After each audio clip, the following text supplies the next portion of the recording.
आंकड़े आप ही पढ़ 39 दीजिए। सीटों में एनडीए को सिर्फ एक सीट जाती हुई दिखाई दे रही है, इंडिया अलायंस को 36 सीटें मिलती हुई दिखाई दे रही है और अन्य के खाते में 2 सीटें जाने का अनुमान है। अगर मैं तमिलनाडु के 2019 के आंकड़े की बात करूं तो डीएमके को 23 मिली थी, कांग्रेस को यहां पर 8 मिली थी, यानी अगर टोटल जोड़ा जाए तो 31 सीटें मिल रही हैं। तो इंडिया अलायंस को यहां पर फायदा हो रहा है क्योंकि इस बार 36 सीटें मिल रही हैं। 2019 में 31 सीटें मिली थी, यानी 5 सीटों का यहां पर फायदा मुझे दिखाई दे रहा है। मनोज जी, क्या वजह है? देखिए, अभी हमने 1 सीट यहाँ पे दिया है अभी एनडीए फोल्डर को यानी बीजेपी को, लेकिन 5 ऐसी वहां पे सीटें हैं जहां पे मार्जिनल अटक रही है। जैसे कोयम्बटूर का सीट भी हम ले सकते हैं, अभी प्रधानमंत्री जी ने जाकर कन्याकुमारी के सीट ले सकते हैं हम।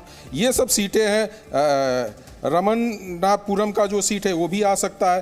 तिरुवेली वाला जो उन्होंने सीट पे कल उन्होंने रैली किया और जिस विशाल तरीके से रैली किया है उसके कारण जो इफेक्ट पड़ रहा है, तिरुपुर में भी पड़ रहा है उसका इफेक्ट। तो हम ये मान के चलें कि अभी मैं 1 सीट दिखा रहा हूं, लेकिन ये 1 सीट 5 सीट में भी एनडीए में भी बीजेपी को आ सकता है, क्योंकि वहां पे काफी हद तक इन्होंने काम किया है भारतीय जनता पार्टी। तमिलनाडु के आंकड़े पे और मेरा एक सवाल सप्लीमेंट्री शोभना जी के साथ बड़ा क्विकली पूछता हूँ, तमिल मनीला कांग्रेस क्यों अलायंस किया बीजेपी ने उससे?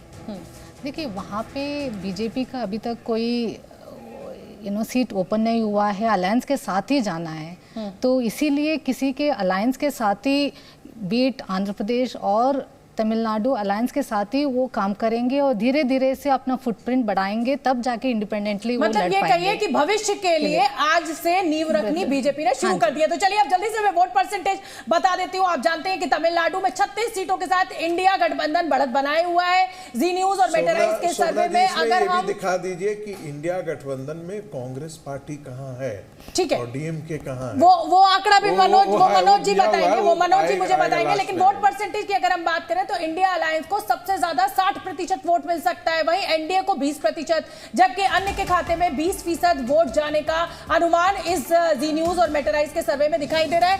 मनोज जी, जरा संगीत रागी साहब के सवाल का आप जवाब दे दीजिए। अभी कांग्रेस का यहाँ पे जितने भी स्टेट में दिखाए, यदि केरला का छोड़ दे तो कहीं भी उनका वैसा परफॉर्मेंस नहीं है। अभी सारा यदि मैं उस पर वर्णन कर दूंगा तो आपका सारा ग्राफिक्स खराब हो जाएगा उसको।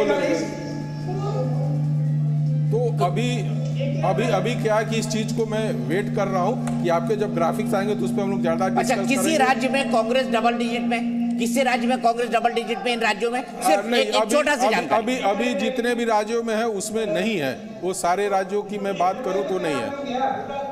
ठीक है, आप आगे चलते हैं। देखिए, हम दिखा रहे हैं कि किस तरीके से खूबसूरत मंदिर है। प्रधानमंत्री मोदी समुद्र के तट में जो है द्वारका को खोज रहे हैं। द्वारका में उन्होंने सबसे बड़ा सी ब्रिज का उद्घाटन किया है और सी लिंक का उद्घाटन किया है, जो बेट द्वारका को द्वारकाधीश का जो मंदिर है वहां से जोड़ता है। वही खूबसूरत तस्वीरें हम आपको दिखा रहे हैं। प्रधानमंत्री ने भगवान राम को भी साधा है, भगवान कृष्ण को भी साधा है, ज्ञान को भी साधा है, विज्ञान को भी साधा है, प्रज्ञान को भी साधा है।